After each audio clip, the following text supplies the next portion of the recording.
예, 왜 충격받고 놀라는가? 왜 충격받고 놀라는가라는 제목으로 말씀 증거하도록 하겠습니다. 오늘 본문을 보면은 우리가 상태가 안 좋은 징후를 먼저 발견할 수 있습니다. 상태가 안 좋은 징후, 그리고 상태가 좋은 징후. 그러니까 상태 좋은 쪽으로 가야 되겠다는 게 뭐 당연한 얘기겠죠. 배경은 이거예요. 좀 앞인데 5장에 보면 베데스다 연못에서 38년 된 병자를 고쳤습니다. 근데 마침 또 안식일이에요. 그래서 유대인들 특별히 그 지도자들이 마음에 이제 걸린 겁니다. 그래서 계속 물고 늘어지고 이제 신경제를 벌이는 내용들이 이제 7장까지 쭉 오게 되었다는 것입니다. 긴장이 계속되니까 예수님께서 한마디 툭 던지는 거죠. 7장 19절 보니까 너희가 어찌하여 나를 죽이려 하느냐. 예수님께서 이렇게 단도직입적으로 찔렀습니다. 그랬더니 이들이 말하기를, 그 다음 절이죠. 20절 보니까 두 가지로 얘기해요. 당신이 귀신 들렸도다. 누가 당신을 죽이려 하나이까? 귀신 들렸다? 우리가 언제 죽이려 그랬니? 우리가 이렇게 평면적인 대화를 나누면요, 우리도 그러잖아요. 그 어떤 사람이 대답을 할 때 이렇게 평면적인 대답을 하면 너 귀신 들렸어. 너 내가 누가 당신을 죽이려고 해. 뭐 이렇게 얘기를 하면 내가 왜 귀신 들렸어? 이렇게 나올 거 아니에요. 이렇게 자기 방어를 하려고 그러면 네가 귀신 들렸지. 뭐 이렇게 얘기하든지. 그래서 싸움이 벌어지는 거죠. 그리고 당신을 죽이려, 누가 당신을 죽이려 하냐? 그럴 때 이제 근거를 댈 거 아닙니까? 누가 뭐 4장 보면은 벼락에서 뭐 밀쳐서 죽이려고 그랬던 것도 있고, 그 한편선 마른 사람 고실 때 보면은 죽일 음모를 꾸몄다 이런 게 있잖아요. 그런 거 예수님이 물증이 다 있거든요. 야 봐라, 이렇게 음모를 꾸미지 않았느냐, 이렇게 말하는 게 당연하잖아요. 근데 예수님이 그런 데 관심이 없습니다. 그러니까 우리도 마찬가지예요. 이게 말싸움해 가지고 얻을 게 하나도 없다는 거죠. 전곡을 찌릅니다. 21절 보니까 내가 한 가지 일을 행하니까 너희들이 이것으로 말미암아 이상히 여겼다. 원래 원문은 놀랐다거든요. 너희들이 놀랐다. 그 내가 한 가지 일, 그게 바로 뭐예요? 안식일에 병자 고친 거. 그거 한 가지 일을 보더니만 너희들이 그거를 놀라가지고 지금 이 난리 아니냐. 예수님께서 그렇게 말씀하셨다는 것입니다. 그래서 오늘 내용은 이거예요. 우리가 별로 안 좋은 징후가 뭐냐? 놀라는 겁니다. 놀라는 거, 충격받는 거. 그럼 제가 한번 물어볼게요. 우리가 언제 놀라죠? 언제 충격을 받습니까? 내 이해관계하고 이렇게 충돌이 일어났을 때 놀래요. 우리 성도들을 보면요, 웬만한 일에 안 놀래요. 뭐 예를 들어서 교회 제일 충격적인 일이 뭘까요? 뭐 담임 목사가 바뀌었다. 그럼 되게 충격적인 일 아닙니까? 그런데 교회에 관심 없는 사람은요, 그걸로 안 놀래요. 뭐 그런가 보다 그러고 가는 거지. 누군지 이름도 모르고. 어린 아이가 요즘에 국내 정세가 안 좋다. 그걸로 안 놀래요. 애들은 장난감 뺏어갔을 때 놀래요.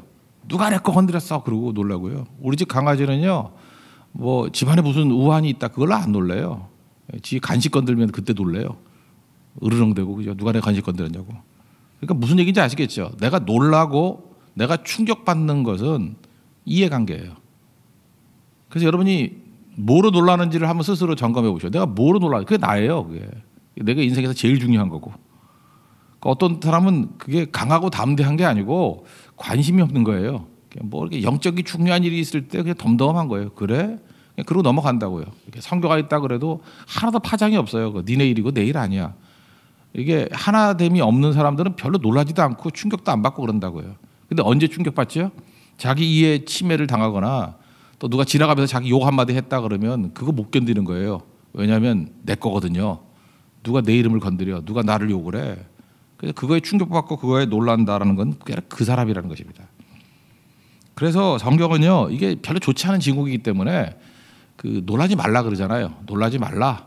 그다음에 뭐 두려워하지 말라. 뭐 충격받지 말라. 우리 뭐 입시철마다 맨날 읽는 성경이 있죠. 이사야 41장 10절. 두려워하지 말라. 내가 너와 함께한다. 그러니까 함께한다는 걸 안 믿는 사람이 맨날 두려워한다는 거죠. 그러니까 여호수아도 그랬잖아요. 내가 너와 함께하니까 강하고 담대하라. 두려워하지 말라. 그러니까 두려움은 하나님 임재에 대한 믿음이 없기 때문에 그런 거고, 놀라지 말라. 내 하나님이 됨이라. 왜 놀래요? 하나님이 내 주인이 안 되니까 놀라는 거예요. 맨날 내가 내 주인이니까 놀라는 거라고. 굉장히 예수님의 인사이트 있는 말씀이죠. 충격받는 거 결코 좋은 징후 아니야. 놀라는 거 좋은 징후 아니야. 그런 얘기죠. 요즘 우리 교회가 웬만해서는 안 놀라는 거 아시죠? 그래서 참 좋은 교회라고 생각해요.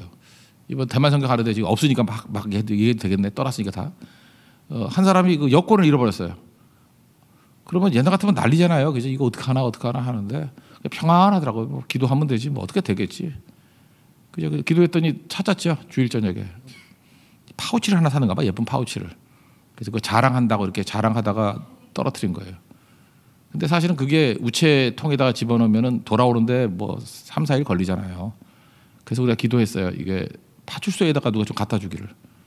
파출소에 갖다 두면은 뭐 무슨 뭐 긴급으로 연락되는 111이 있는가 봐요. 그래서 인터넷에 떠요. 그래서 두 가지 조건이 맞았기 때문에 찾은 거예요. 또 하나는 이런 것도 걱정했죠. 외국인 노동자가 집으면 그거 한 1,000만 원쯤 된대요. 우리 한국 여권이. 그래서 그렇게 안 가기를, 뭐 범죄에 쓰이지 않기를 몇 가지 기도했다고요. 그리고 평안했어요. 어떻게 되겠지. 인도 선교 때도 마찬가지입니다. 어떤 참면은 그 휴대폰을 비행기 앞에다 두고 다녀요. 여자들이 이상해. 왜 이렇게 파우치 같은 거 안 들고 다니죠? 자기를 너무 믿는 거예요. 내릴 때 챙긴다는 거죠. 이렇게 앞에 꽂아놨다가 휴대폰만 두고 온 줄 알았어요. 그러면 그거는 뭐 자격이 중요하지만 뭐 교회는 별로 중요하지 않죠. 저는 충격이 안 돼요. 그쪽에 별 관심이 없어서 그죠? 그런데 한 사람 여권을 두고 내렸어요. 이건 낭패죠. 그때 여권을 두고 내려서 그 비행기가 또 어디 가냐? 아프간으로 간대요. 찾아가기도 힘들게. 그랬는데 갑자기 평안함이 있더라고요. 휴대폰 같으면은 이건 팔기 때문에 뭐 가져갈 사람이 있겠지만 여권은 이게 심각한 문제이기 때문에 두 개를 다 같이 두고 내기 때문에 찾을 것이다. 뭐 이런 생각이 들었거든요. 근데 하나님의 도우심을 찾았어요. 저는 지금 이런 실수를 뭐 했다는 걸 합리화시키려는 게 아니라 그때 우리 분위기예요. 놀라지 않았어요. 그죠? 이게 풀어나가는 방식도 있더라고요. 지금 자매 거니까 우리 강도사님하고 형제 하나가 남아서 한 2, 3일 내로 처리해서 돌아온다. 그게 최악이거든요. 뭐 그러니까 뭐 별거 아니더라고요. 풀 수 있는 문제니까. 그리고 하나님 의지하면 되는 거기 때문에. 또 이런 생각을 했었거든요. 이걸 통해서 뉴델리 선교를 못했는데 뉴델리에 있는 사람들에게 또 이렇게 만나야 되잖아요. 여러 사람들. 또 무슨 또 새로운 길이 열리는 거 아닌가. 오히려 기대도 했어요. 근데 그렇게는 이끌지 아니하시고 해결이 되잖아요. 그때 저는 분위기가 되게 중요하다고 생각하는데 절대로 이런 일 갖고 놀라거나 충격받지 않더라고요. 근데 오히려 충격을 언제 받느냐?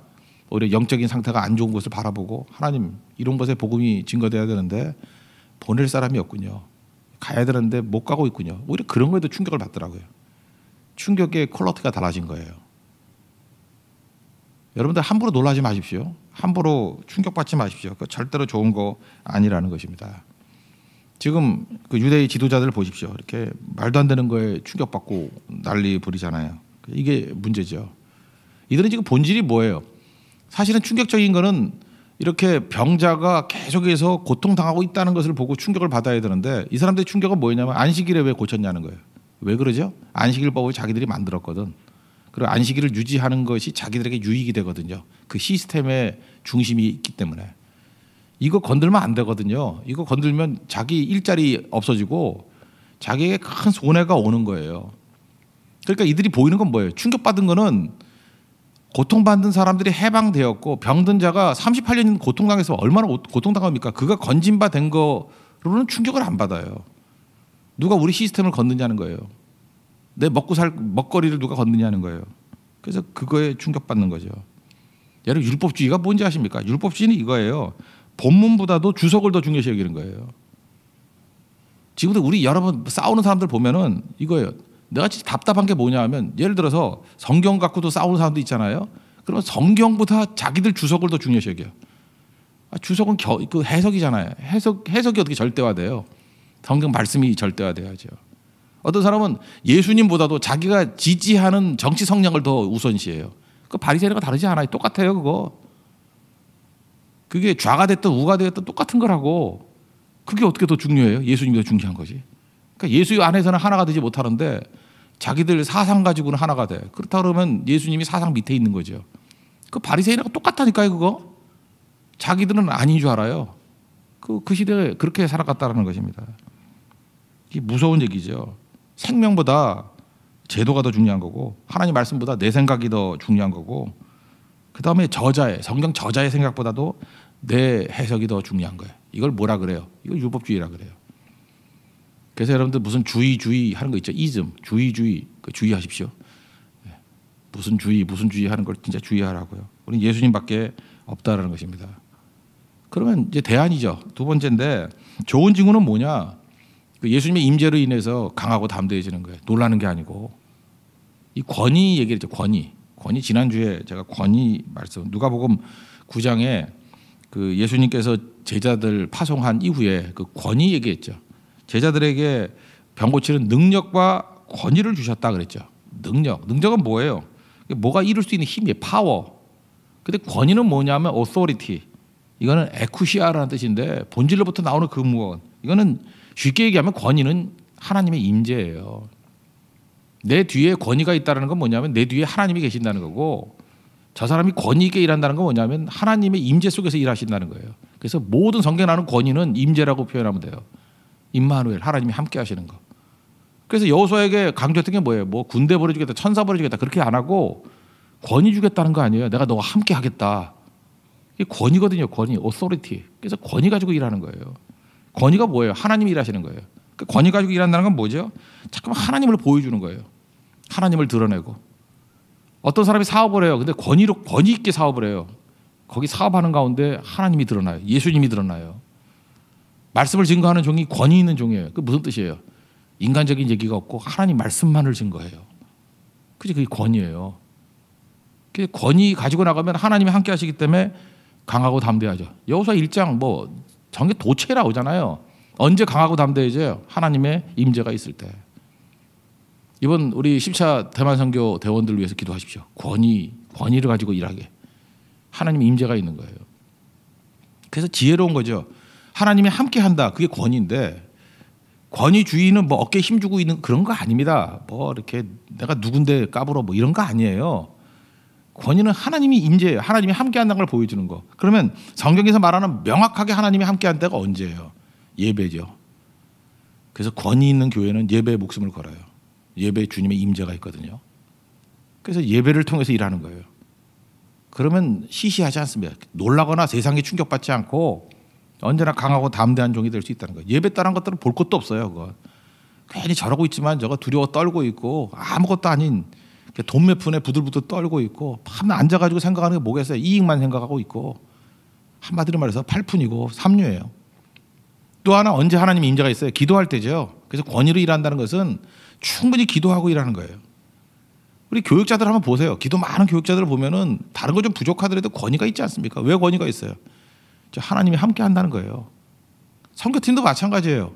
뭐 개개의 면면이 중요한 게 아니라 기도로 일을 하면 권위가 있다. 하나님 임재가 있다니까요. 하나님을 드러내잖아요. 많이 배운 사람이 전도 잘하는 거 아니죠. 전도의 능력이 뭐가 있어요? 예수님 증거하는 거 아니에요? 예수님 말씀 증거하는 거 아니에요? 그러니까 권위가 있는 거죠. 여기 보니까 예수님 배우지도 않고 저거 어떻게 저렇게 잘 가르쳐? 그러니까 이 사람들 권위는 뭐예요? 뭐 예를 들어서 자기들이 힐렐학파, 가말리엘 뭐 이런 사람한테 배운 게 권위라고 생각했다고. 아니에요. 예수님 뭐라 그래요? 내가 내 것 가지고 증거하는 게 아니라 보내신 자의 것을 증거한다고. 그게 권위라고요. 우리가 어린아이를 할지라도 권위로울 수 있는 이유가 무엇입니까? 보내주신 하나님 말씀 증거하기가. 그래서 교회가 권위가 있으려면 성도들의 입에서 말씀이 나오면 권위가 있어요. 그건 누가 건드려요 그걸. 그래서 이건 하나님의 말씀인데. 그리고 선교죠. 땅까지 내가 복음 증거할 때 내가 너와 함께 한다 그랬잖아요. 세상 끝날까지 내가 너와 함께 할 것이다. 이제 머리 돌죠. 하나님이 함께 한다 그러는 것들만 골라서 하는 거예요. 예배 때 함께 한다. 기도할 때 두세 사람이 내 이름으로 기도할 때 내가 그들 중에 있느니라. 땅끝까지 복음 증거할 때 내가 세상 끝날까지 너희와 함께 하시리라. 이런 거에 중점을 두면은 하나님의 임재가 있잖아요. 그러면 권위가 있고 권위가 있으면 강력해지겠죠. 사업을 하시는 분들 뭐 인테리어 이런 거 신경 쓰지 말고 권위로운 사업체가 되십시오. 하나님의 임재가 있는 것. 왜 요셉이 강했어요? 노예지만, 비록 힘부는 노예지만 형통한 자가 되었다. 근데 이유가 뭐예요? 하나님이 그와 함께 하시기 때문에. 그러니까 권위 있는 노예예요. 권위 있는 노예. 그 노예 같지도 않잖아요.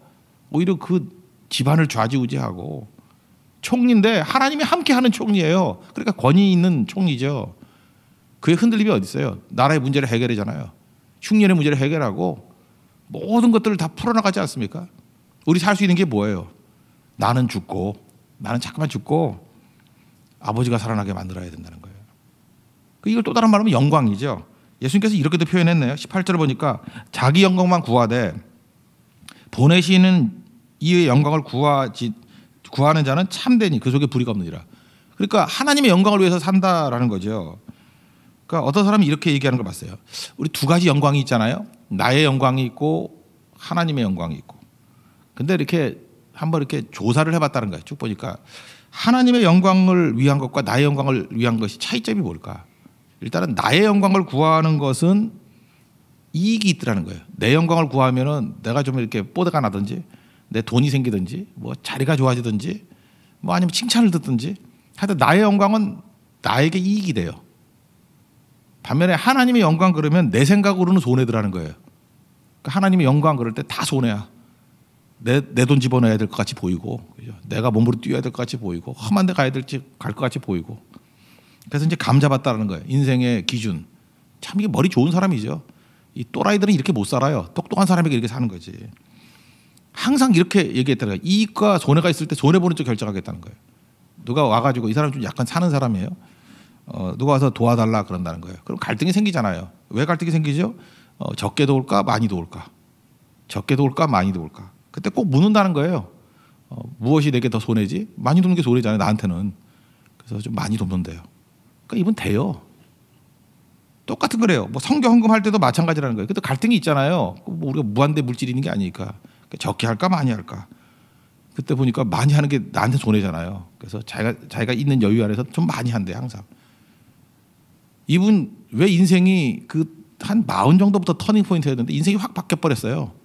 바뀐 이유가 뭔가 그랬더니 이거래요. 항상 묻는다는 거예요. 그죠? 손해냐 이익이냐. 자기는 머리가 나빠가지고 나의 영광인지 하나님의 영광인지 해석을 못 하겠더라는 거예요. 그래서 하나님의 영광이 뭐냐. 그래서 자기가 이해할 수 있는 언어로 이해했대요. 나의 영광 그러면 이익이 남는 거. 하나님의 영광 뭐 손해보는 거. 그러니까 손해보는 일을 결정하니까 자기는 손해본다고 결정했는데 사람들은 그러더래요. 저 사람은 하나님의 영광을 위해서 쓰임받는 사람이더라. 이게 되는 사람이죠. 그러니까 이 사람은 세상의 이익 때문에 놀라지 않겠죠. 자기가 선택을 이렇게 하는 사람인데 충격받지 않겠죠. 제대로 사는 거죠. 신앙생활도 프로로 하십시오. 프로는요, 우리 프로페셔널이니까 뭐 돈 때문에 시작하는 것 같이 보이죠. 근데 진짜 프로가 되면요, 진짜 프로가 되면 돈 걱정 안 해요. 호나우드가 뭐 돈 걱정하겠어? 메시보다 월급 주고 조금 받는다고 그것 때문에 열받는 거지. 돈이 아니에요. 웬만큼 프로가 되려면 돈은 너무 많이 주니까 돈이 문제가 아니라고요. 예수 믿어도 마찬가지예요. 제대로 믿으면요 돈이 문제가 아니에요. 너희는 먼저 그의 나라와 그의 의를 구하라. 나라와 의를 구하는데 그런 스케일이 얼마나 엄청나게 커질 것인데 하나님 공급 안 해주시겠어요? 이 모든 것을 너에게 더하시리라. 이게 프로예요. 그의 나라와 그의 의를 구하라. 나머지 우리가 원하는 필요들은 덤으로 얻는 인생. 아마추어는 되게 고상해 보이죠. 돈이 뭔 소용이 있어요 이래요. 그죠? 대충 믿어요. 돈이 소용없어요. 근데 아마추어는 뭘 할 때마다 돈이 걸려. 그죠? 결국은 시간이 지나놓으면은 처음에는 고상해 보이지만 나중에 가면 돈이 걸려. 돈 때문에 아무것도 못해. 우리 신앙생활이 꼭 그런 것 같아요. 아마추어로 믿는 사람 처음엔 되게 쿨해 보이는데 나중 가면 아무것도 아닌 작은 문제 때문에 하나도 못해 일을. 믿으려면 제대로 믿으십시오. 그죠? 철저히 믿으라고. 하나님의 영광만을 위해서. 그죠? 쓸데없는 거에 놀라거나 충격 안 받겠습니다. 오직 하나님의 것을 위해서 놀라고 충격받겠습니다. 예, 그런 인생이 되는 축복이 임하기를 기원합니다. 예, 모두 자리에서 일어나겠습니다. 228장 찬송하겠습니다.